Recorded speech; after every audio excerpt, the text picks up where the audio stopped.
though I walk through the valley of shadow of death, I will fear no evil, because thou art with me.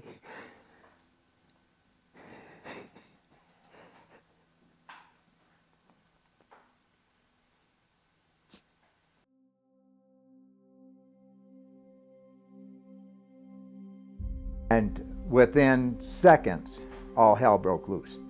And literally, Roberts' RTO, Shellick, he takes a round in the head, goes down right away, and we were already, a lot of us are already hit, because when you get fired on, the first thing you do, before you start going down to the ground, you fire back in the direction of where that round came from.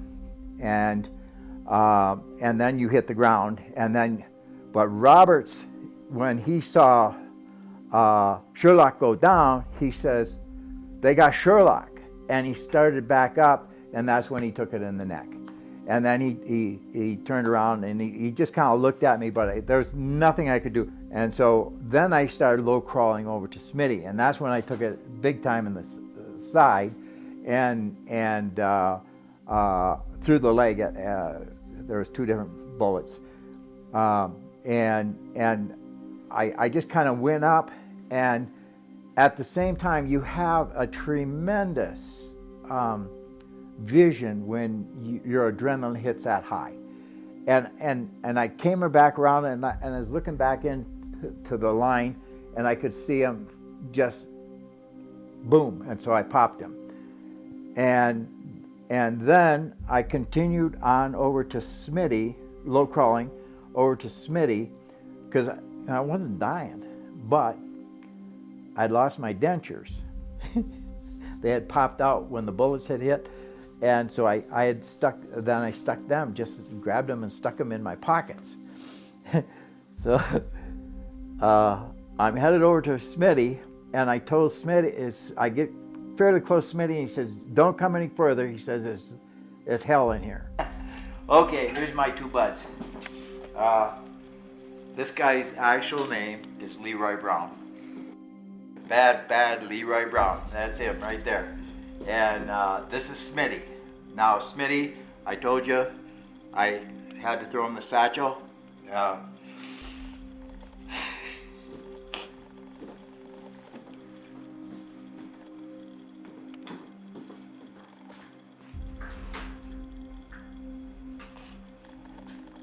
Smitty didn't make it.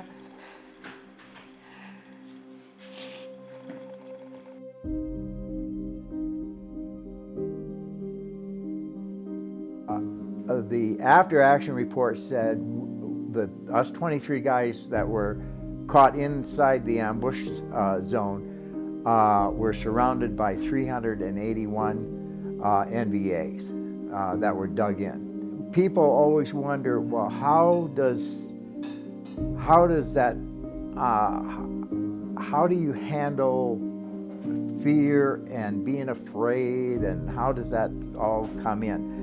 And I tell people there's a difference between fear and being afraid. Fear is that every morning you wake up, you're going out on that boony trail just through the jungle. You don't know when that first pop is going to hit or where it's going to hit from. I would wake up with nightmares.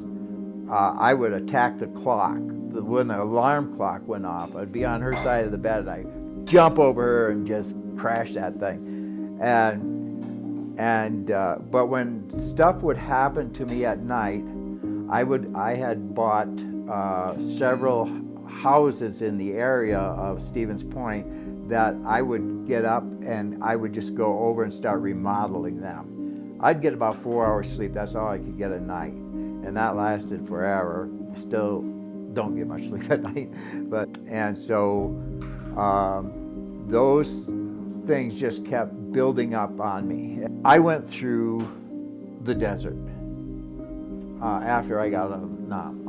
I couldn't concentrate. I couldn't maintain jobs, things like that there, and lost a lot of stuff. It took a long time for him to impress upon me that my story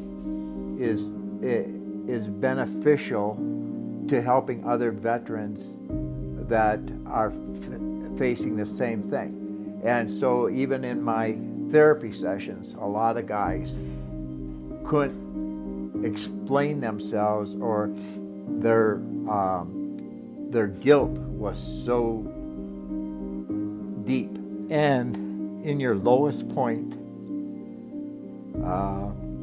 when you are being rolled around like a dog with the enemy's gunfire, in a way, you know, it's kind of retribution for the things that you did to some of those villages. You just can't help but believe that. And then you get out, and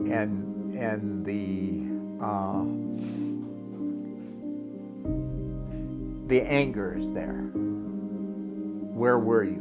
Where were you for my guys?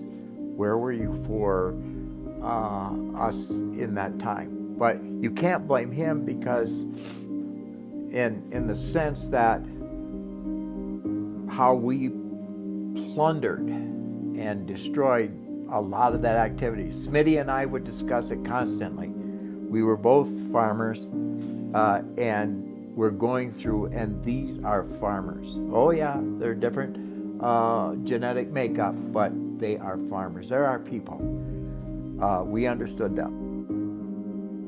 We saved over 800 to 1.2 million Northern Catholics. And this was a reprieve for some of these guys. But then to meet a guy like Harold, to see firsthand what a great individual resulted from our work over there.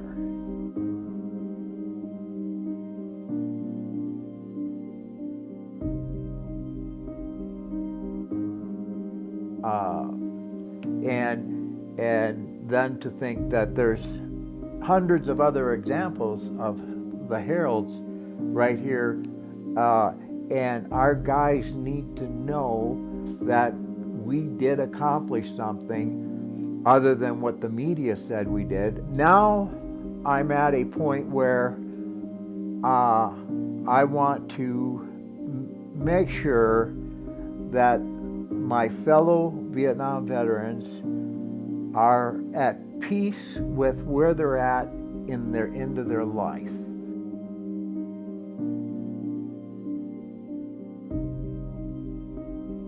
I always run and I sponsor certain teams over at UCCS, University of Colorado Springs. And this was back in 2017.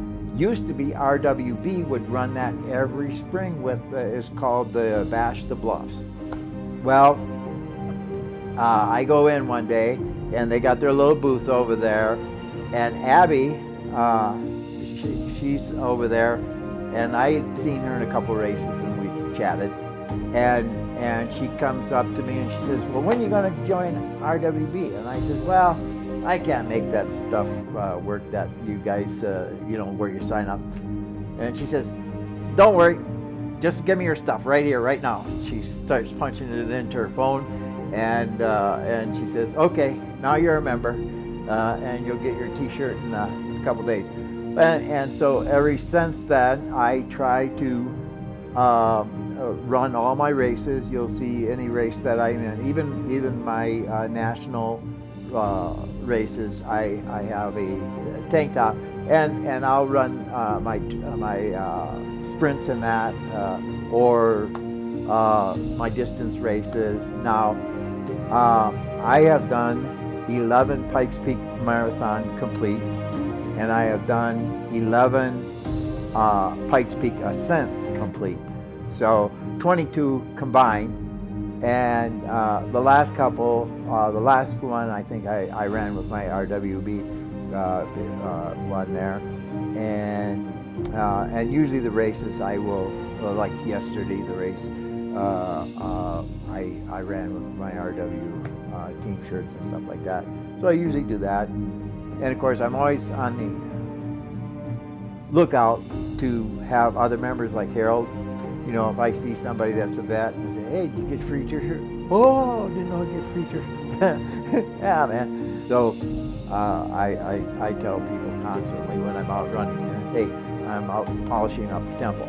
You have to keep in shape to be ready for the Lord to call upon you to do something in the community.